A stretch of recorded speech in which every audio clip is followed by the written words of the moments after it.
Hello sim racers and welcome to a new pitlanes.com video. Today we're going to take a quick look at the Fanatec CSL McLaren GT3 rim. It's compatible with the CSL Elite bases along with the V2 Club Sport wheelbases as well.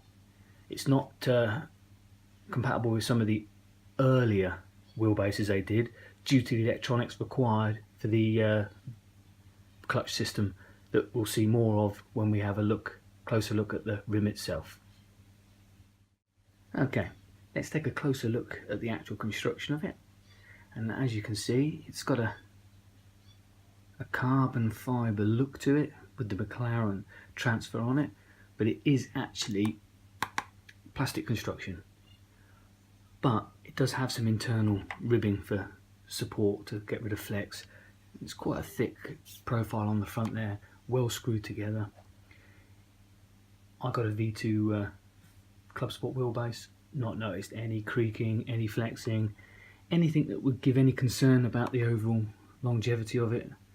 So I'm happy with the construction, and you know, it is part of their CSL range, which is their budget oriented range, so there has to be some form of compromise to come in at the price point that they have done. But it's not a problem. I'm not concerned about it at all. Moving on to the edges, time to have a look at the grips. And on this particular model, it's got a big thick rubberized grip. Works brilliantly with gloves, without gloves. Not had any grip issues, and surprisingly enough, not any real issues with sweaty palms, especially in this hot weather we're having. So it's, you know, it's a lot more comfortable. I'm used to the Alcantara rims, so this was a departure for me. Straight away, comfortable, your thumbs in there, and it just feels right. And the fact that it's a nice wide rim as well, very similar to the round rims they do in size, distance between the two grips, which means it's comfortable for your long distance endurance events. Okay, let's move on to the buttons and dials. What we'll do is we'll start with this section at the front with the rotary dials. You've got the OLED screen, and it's nice because it actually shows a couple of lines of text, which really helps. Top one tells you what you're adjusting, bottom one shows you what the current adjustment value is. A lot nicer than the single digits where you're not even too sure what you're always adjusting. Just makes life a little easier. Rotary dial there, that is just for the shifters, paddle shifters on the back, which we'll show more of later. You've got rotary dials on the top. They're slightly unusual in the fact that they don't keep going, you know, one way, other way. They actually, each notch is a specific value. Some sims see it, some don't, but I'm sure that they'll sort that out with a firmware or driver update to allow them to be viewed by the sim in a more generic rotary fashion. What is good about this is the shrouded buttons up here, two of one either side. You can't accidentally press them, and then when you do, as you can see, it takes a good hefty shove. You know, I use it for neutral and for pit lane. Two crucial functions that you don't want to accidentally activate. Rest of the buttons all got a good click.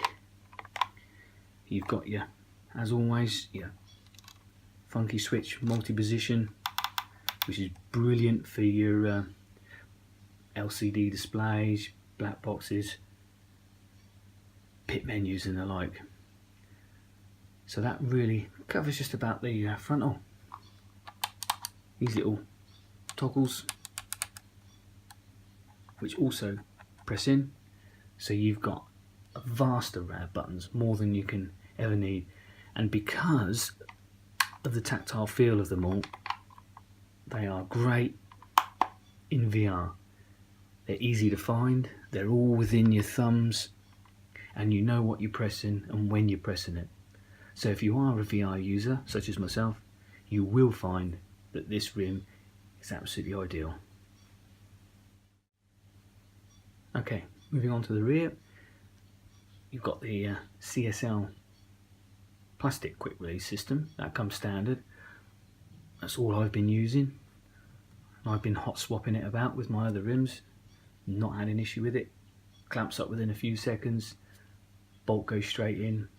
You get a tool and a bolt which sits in this little cubby hole here, but you can, for another £100, is buy the full metal quick release system. Just unbolt, bolt straight on. I might look at that in the future, but it's not something I'm overly worried about at the moment. Now, although this is pretty much all plastic, these shifters are metal, very little in the way of movement, and they're pivoted on the centre pin, so they will actually work in both directions. So, you know, it's up to you how you want to do it. I've just left it as the standards, up and down either side, but they have a good positive click. Not too noisy, but they are a good positive click. And then down below, you've got, which is unique to this rim, are two analog paddles. And if I spin it around via this setting at the front, they either can be clutch and handbrake, double clutch, or even a throttle and a brake. So if you don't have pedals, or you can't use pedals, you can always set these up to be your throttle and your brake. I haven't played with it too much. I have played around with the double clutch, and in the settings menu you get a chance to set the car up. So you got your initial clutch there, so you set that up so the car is just before it begins to move, and then you've got your second paddle there, which is the second phase of the clutch. So this one would come straight out, and then you would just phase the other one in.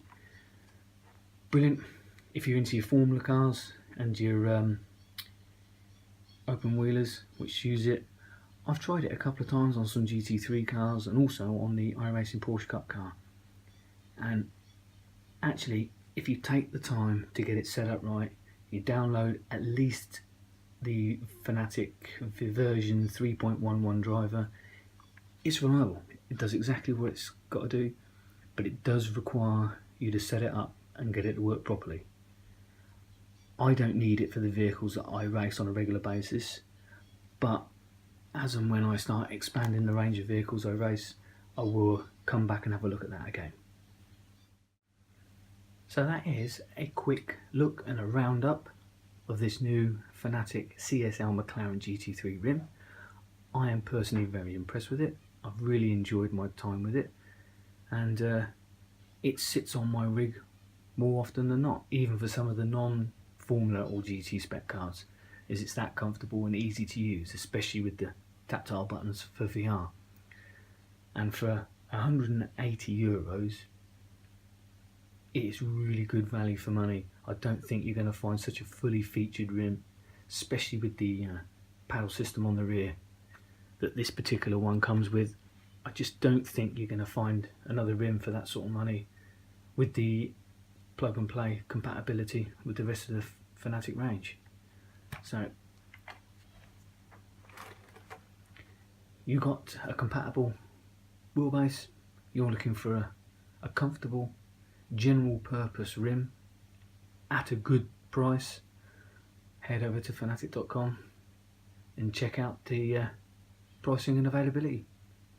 It comes highly recommended by myself here at pitlanes.com. Thank you very much for taking the time to watch this video. Hope you enjoyed it. If you've got any questions, please leave a comment below and I will answer any questions you've got about this rim, about anything specific about it, or if you just want me to, you know, clear up a few points that you don't think I've covered very well, leave a comment. If you could like, subscribe and share, that would be brilliant. And we will try and put together some more quick look sim racing hardware videos in the future. Okay, happy sim racing.